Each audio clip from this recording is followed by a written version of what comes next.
नगरपालिकांमध्ये मोठं यश मिळालं, पण आता ध्येय तुमचं खरं तर बीएमसी आहे आणि बीएमसी साठी मला वाटतं बऱ्याच वर्षांपासून तुमच्या पक्षाकडून एक जोरदार फिल्डिंग म्हणा किंवा बूथ लेवलवरती, प्रभाग लेवलवरती खूप वर्षांपासून काम सुरू आहे.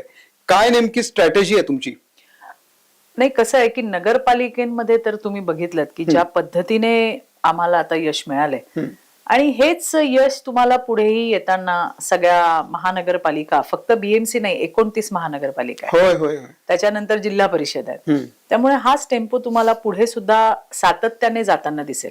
आता तुम्ही म्हणाल कसं काय, ओव्हर कॉन्फिडन्स आहे का? तर अजिबातच नाही.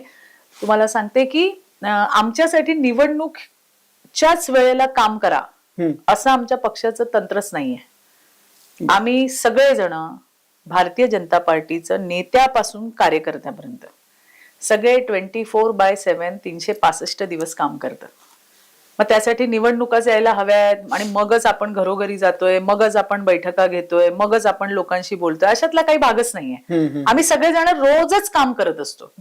आणि सगळ्यात महत्वाचं एक आहे की आमच्या राज्यातले सर्वोच्च नेते हे आमचे देवेंद्रजी आणि देवाभाऊंचा डेव्हलपमेंट करण्यावरती जो फोकस आपण जो पाहिलाय की फक्त शहरांमध्येच नाही किंवा फक्त मुंबईच नाही तर सगळ्याच मेट्रो सिटीज मध्ये, त्याच्यानंतर तुम्हाला सांगते गावखेड्यामध्ये कशा पद्धतीने आपल्याला विकास नेता येईल हा त्यांचा फोकस आहे. आणि तुम्हाला जबाबदारीने मी सांगते की राज्यभरामध्ये मी फिरत असते की भाषणाने लोकांना तुम्ही थोड्या वेळासाठी भुलवू शकाल, पण लोकांना विकास हवाय, लोकांना डेव्हलपमेंट हवी आहे. आणि विकासाच्या ज्या पद्धतीने विकास केल्यामुळे लोकांचा विश्वास जिंकलेला आहे.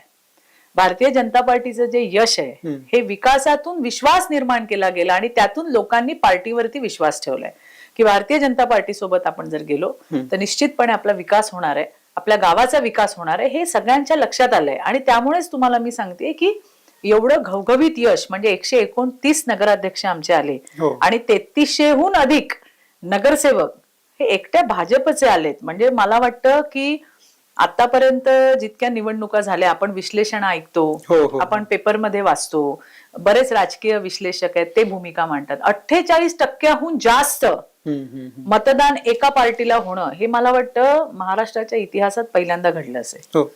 आणि याच्यासाठी अर्थात नेते आणि कार्यकर्ते, फक्त कार्यकर्ते काम नव्हते करत, बरोबर, कार्यकर्त्यांना सोडून दिलेलं नव्हतं.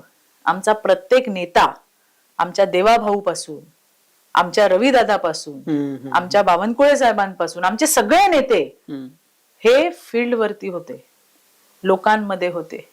कार्यकर्त्यांची निवडणूक आहे. आणि म्हणजे मला आजही आठवतंय देवाभाऊंचं वाक्य की आपल्या निवडणुका झाल्या म्हणजे विधानसभेच्या, त्यावेळेला प्रत्येक कार्यकर्ता झटलाय आणि आता कार्यकर्त्यांच्या निवडणुका आहेत तर आपण गेलं पाहिजे. म्हणजे असा विचार करणारा नेता आज आमच्याकडे आहे आणि मला वाटतं हे आमच्या सगळ्यांचंच फार मोठं बळ आहे.